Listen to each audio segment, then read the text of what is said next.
magandang araw mga lords. For today's video ay papunta tayo ngayon ng Salvacion.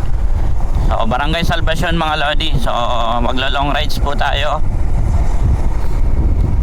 So, ngayon mga lodi, may daanan lang tayo na solid followers natin sa NSDU day 1. So, kahapon pa siya nangungulit sa atin na gustong humingi ng sticker natin. So meron na rin daw siya ng sticker natin dati, kaso daw ay luma na. So ngayon papalitan natin ng sticker mga lodi. So kanina pa po siya or kahapon pa po siya nagchat-chat sa atin na hihingi siya ng bagong sticker mga lodi. So ngayon mga lodi, syempre isa-shoutout natin para sa mga solid followers natin.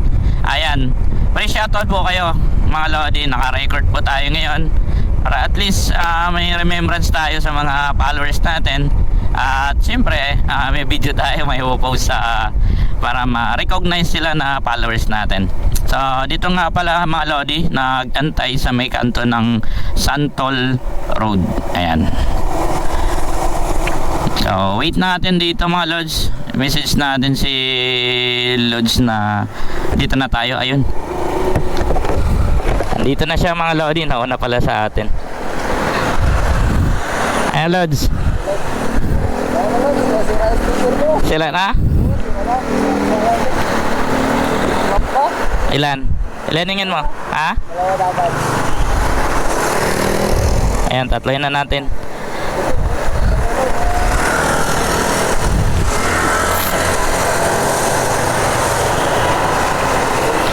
Shoutout ka muna. Shoutout ka muna.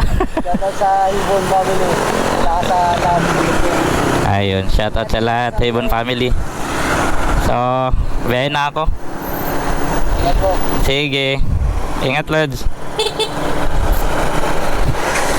So, ayun mga lodi, shoutout sa Ibon family. Ayan, maraming salamat sa solid nating followers. So, meron po tayong special shoutout mga lodi, nag-comment sa atin kanina. So, yung Wagas Riders Club, ayan, Palawan chapter mga lodi, Wagas Riders Club, Palawan chapter mga lodi. Ayan, shoutout sa mga riders ng Wagas mga lodi, no? Mga solid member ng Wagas. Ayan, so shoutout sa inyo mga lodi ko, ride safe po lagi sa inyo. Ayan, so sana mamit ko kayo at syempre mabigyan ko po kayo ng sticker natin mga lodi ko. So ayun lang mga lodi. So kita-kits naman tayo next. Shoutout sa mga solid followers natin. Comment down below mga lodi. Pwede ko po kayo puntahan mga lodi, no? Kahit ako na po yung lumapit sa inyo. As long as kaya natin puntahan at malapit lang dito sa area natin mga lods, ay ako na po yung lalapit sa inyo. Yan lang para sa mga solid followers natin. Maraming salamat at drive safe po sa inyo lagi.